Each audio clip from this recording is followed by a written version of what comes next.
You know what? I liked it. Yep, now it's out. I liked Suicide Squad. Is this the real life? Let me out of here, Donald, please.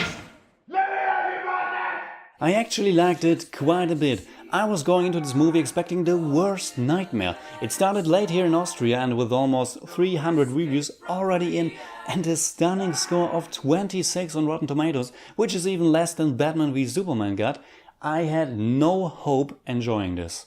One of my biggest complaints about BVS was the almost total lack of fun and excitement. It felt so sour and down, and while the 3-hour version improves on some story aspects, it also underlines its joyless tone. And this one? Well, this one starts with bright colors, music montages and wonderful, crazy performances. And I know it's easy to say a movie was just fun and therefore it's good, but of course I will elaborate on that. No hard feelings, right? We good. Suicide Squad appealed to me from the beginning. I heard about its constant and very in-your-face way of presenting one hit song after the other, but I enjoyed that. I thought it could do with 1 or 2 less, but highlighting the different characters with music and cutting the images to it, it gave the movie a very youthful, very playful energy for me. I like the style of it. It feels like a pulp story, it feels a little bit trashy and messy as well. It's not always told in the best way, but at the same time I never felt lost or bored. Since by now almost everyone saw the movie, I tried to get in on the many criticisms it got. Well, where to start? Maybe with the story, which I agree isn't really the strong point. It's been reported that director and screenwriter Ayer only got like 6 weeks to complete the script. And that really shows. It's a movie that's easy to pick apart in terms of logic and sometimes editing. It feels a little bit sloppy, and I say a little bit, because everyone tries to sell it as the biggest mess that was ever projected onto the big screen. One big complaint for many people is the fact that Adewale is responsible for everything that went down herself. By creating the team, she also creates the villain, which means they created the problem they wanted to prevent in the first place. But I don't find this to be that terrible because 1. Adewale is kind of a villain herself, 2. The characters undergo a development through the course of the movie nevertheless and don't end up, at least internally, where they started, and 3.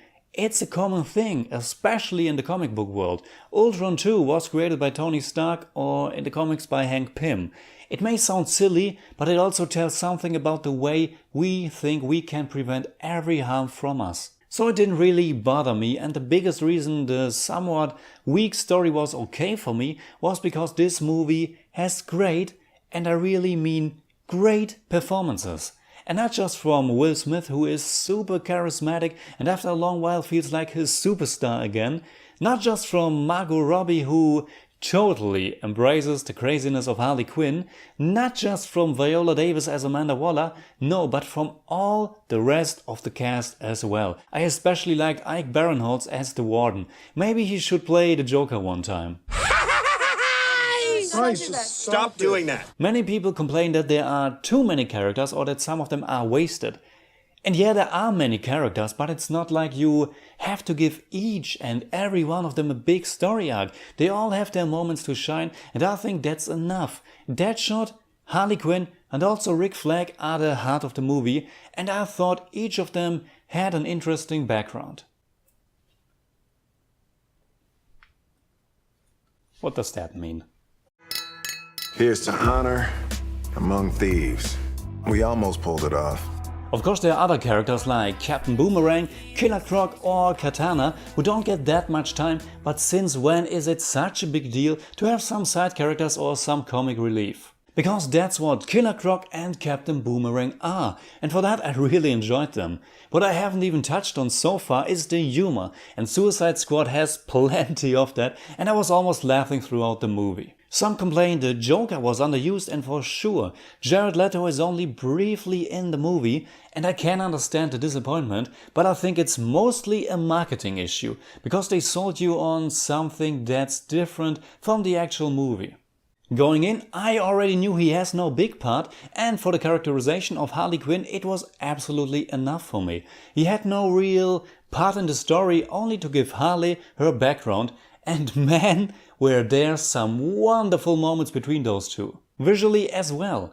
Yeah, most of the movie takes place at night in half-destroyed buildings and sparsely lit streets, but it was also very comic booky in my eyes. Overall, the movie reminded me of X-Men Apocalypse, and if you remember, I enjoyed that one too. Both have an over-the-top villain with a very similar motivation. Both are somewhat messy and extreme and crazy and don't shy away from being silly as well. And I thought that to be very refreshing. Like I said, you can pick this movie apart, but for me, it was also very easy to lean back, laugh a lot and enjoy the great performances, interesting characters, and I didn't care too much about the weak plot, kind of overused action pieces and stuff like that. The man on a mission vibe came across for me. Of course, it's funny that the Flash and Batman got the time to stop little gangsters like Deadshot and Captain Boomerang, but then they don't mind a giant light beam to the sky and a crazy girl that wants to kill everyone on our planet.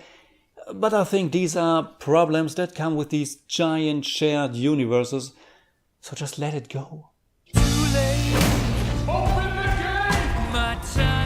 So here are my final thoughts. Suicide Squad is a messy and trashy piece of a movie, but I somewhat like that. It has so much energy, it has style and it has great performances. The characters work and the Deathshot arc alone makes it worth watching. It has humor, it has fun and it's way better than most people give it credit for, I think. The villain is weak, but the squad is great to watch even if their mission is probably not the best they could have picked for the first movie. But overall, for me it was the best of the 3 DC ones so far and I would love to see this team again in the future. So in the end, Suicide Squad gets a 7 from me.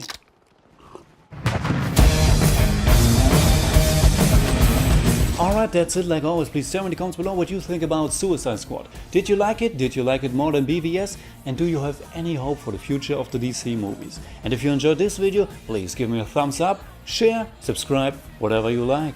You are not